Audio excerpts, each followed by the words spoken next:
31 जुलाई को नूह में ब्रजमंडल शोभा यात्रा के दौरान हिंसा हुई थी। हिंसा के बाद एक नाम बड़ा ही सुर्खियों में था, मोमन खान इंजीनियर का। मोमन खान इंजीनियर की आज जमानत लगाई गई है एफआईआर नंबर 137 और एफआईआर नंबर 148 में। उनके वकील हैं ताहिर हुसैन रुपड़िया। उनसे बात करते हैं किस तरीके से शुरू से लेकर आखिरी तक की जो जमानत है किस तरीके से लगाई गई, क्या था पूरा मामला, उनसे विस्तार से जानते हैं। ताहिर हुसैन रुपड़िया हैं।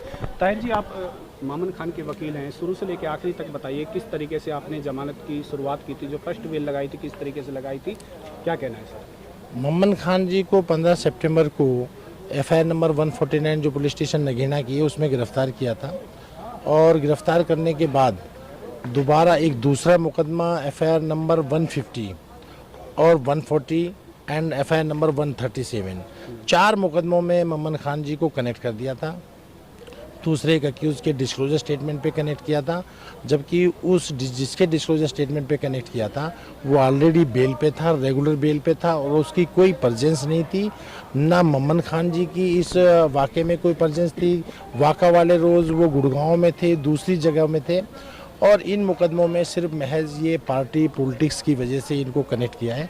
अदरवाइज़ उनके खिलाफ ये जो चारों मुकदमे हैं, चारों मुकदमे में किसी तरह की भी कोई एविडेंस उनके खिलाफ नहीं। आज अदालत में भी जो पीछे जो 30 तारीख को 30 सितंबर को आर्गूमेंट हुई माने दुगल साहब की कोर्ट में 2 एफआईआर में जिसमें बेल ग्रांट हुई, उन दोनों एफआईआर में भी आर्गूमेंट के दौरान ऐसी प्रोसिक्यूशन ने जो एसआईटी टीम गठित की हुई है उसने कोई ऐसी एविडेंस या ऐसा डॉक्यूमेंट या ऐसी सबूत पेश नहीं कर पाई जिससे ये साबित होता हो कि मोमन खान जी इस पूरे वायलेंस में कहीं ना कहीं शामिल रहे, इन्वॉल्व रहे हों। उनकी ना डायरेक्ट ना इनडायरेक्ट ना कोई ऐसी फुटेज उनकी थी, ना कोई मैसेज थे। सिर्फ महज इस वजह से कि प्रोसिक्यूशन ने ये दिखाया कि जिन्होंने विधानसभा में ये कहा है कि मैं तुम्हारी लड़ाई विधानसभा में भी लड़ता हूँ, मैं बाद में भी लड़ूंगा, उसका इंटरप्रिटेशन गलत तरीके से करके, हालांकि उनका किसी तरह का कोई ऐसा मकसद न था न कभी रहा है और उन्होंने जो है ये पुलिस ने हरियाणा स्टेट गवर्नमेंट ने गलत तरीके से उनको फंसाया है। इसी तरह आज 2 मुकदमों में आर्गूमेंट थी, एफआईआर नंबर 137 और एफआईआर नंबर 148। उन दोनों मुकदमों में भी क्योंकि डिफेंस सेम है, पब्लिक प्रोसिक्यूशन की स्टोरी भी सेम है, एक दूसरे से कनेक्ट करने की कोशिश की है और इन मुकदमात में प्रोसिक्यूशन ने एसआईटी ने 48 दिन बाद उस मुद्दई के 164 के स्टेटमेंट कराए और उनको कनेक्ट करने के लिए उनकी गवाही कराई गई बिफोर दी मजिस्ट्रेट, जो कैमरा प्रोसीडिंग होती है उनमें 164 के स्टेटमेंट कराए। उन स्टेटमेंट में भी उस मुद्दई पक्ष ने कहीं भी मोमन खान जी का नाम नहीं लिया है, एफआईआर में नाम नहीं है। सप्लीमेंट्री स्टेटमेंट्स हुए थे, सप्लीमेंट्री स्टेटमेंट में 5 लोगों के नाम लिए एफआईआर नंबर 137 में जो लोग बेल पे हैं। दूसरे वो 1 तारीख की एफआईआर है, सेकंड डे सप्लीमेंट्री स्टेटमेंट है, उस सप्लीमेंट्री स्टेटमेंट में भी कंप्लेंट ने नाम ले लिया। उसके बाद 48 दिन बाद 48 days after the arrest of 2 days 164 के स्टेटमेंट लिए कंप्लेनेंट के, उन्होंने भी कहीं इनका कहीं कोई नाम नहीं लिया।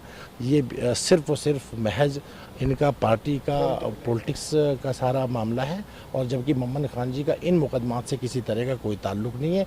इन्हीं सारी आर्गूमेंट को सुनते हुए अदालत जनाब ने आज हमें 2 केसेस में इंटरिम बेल ग्रांट की है और वो 18 अक्टूबर तक की इंटरिम बेल है हालांकि, और उसमें क्योंकि डाइटिक रिपोर्ट आनी है, डाइटिक रिपोर्ट के इंतज़ार के लिए 18 की है।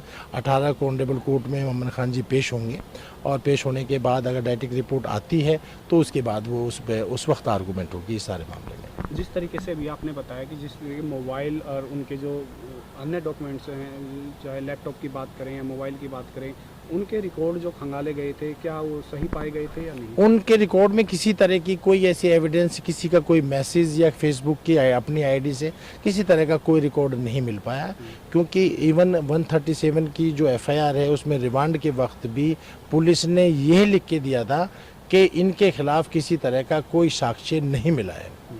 मैं तो समझता हूँ कि ये सारे मुकदमे बजाय बेल के डिस्चार्ज के मुकदमे हैं। At the time of the charge we will argue on the charge कि इनके खिलाफ ये सारे चार्जेस, सारे सेक्शंस, क्योंकि सेक्शन 395, 397, 436 ये सारे ऐसे सेक्शंस हैं जिनका फिजिकल अपीयरेंस होना ज़रूरी है और इन सारे मुकदमात में मोमन खान जी की फिजिकल अपीयरेंस 31 को कहीं भी मेवात इलाके में नहीं थी।